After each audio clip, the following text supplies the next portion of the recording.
So guys, lalabas nga pala ako kasi bibili ako ng makakain. Yan, ito nga pala yung labas namin. Tapos, ito yung skinita na dinadaanan namin. Papunta sa market. So, dahil sinanay ko na din ang sarili ko, sinanay, kahit 2 days pa lang, 3 days ngayon, na hindi kumain ng gabi. Kaya yung mga light food lang yung binibili or kakainin na para iwas bigat. Then as you can see, wala na masyado naglalakad kasi almost 12 midnight na. Malinis na yung kalsada.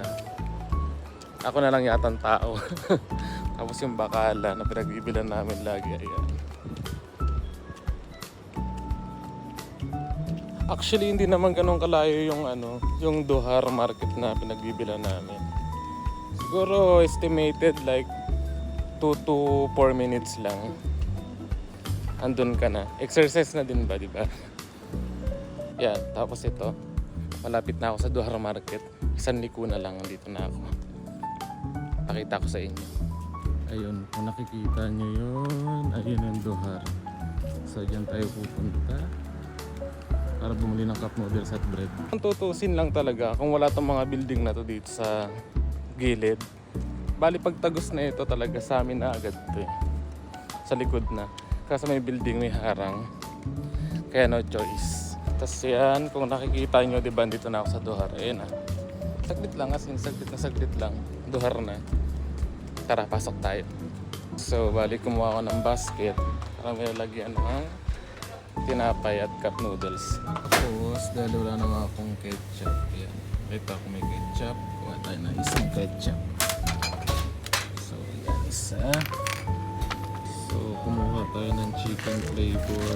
Ayan, chicken flavor Indomie. Tapos, kumuha din ako ng isang beef flavor. So, dalawang beef flavor na yung kinuha natin. Kasi wala nang iba. Ayoko ng vegetables. Tapos, ito naman.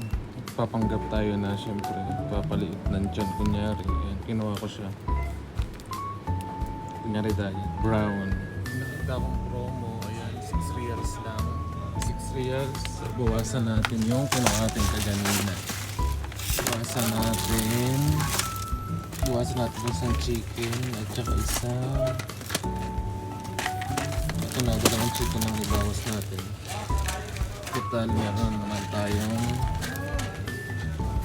3 in 1. 3 in 1. Okay na to. Ayan na. So, let's go. Bayad na tayo. So, ayan na nga. Nakauwi na nga tayo. Ito na nga. Pauwi na tayo. Tapos tayo bumili sa Duhar. Diba? Yan. See you. Tapos ito na nga. Naglalakad na nga ako. Malapit na ako sa bahay. Ay. Medyo humid ng konti. Parang uulan na ewan. Diba? Medyo maliwanag. Nagpawisan kahit pa paano. So at least nakabila ako ng pagkain ko. Diba? Diet yan. So ilagyan natin ng mainit na tubig. Ating hapunan.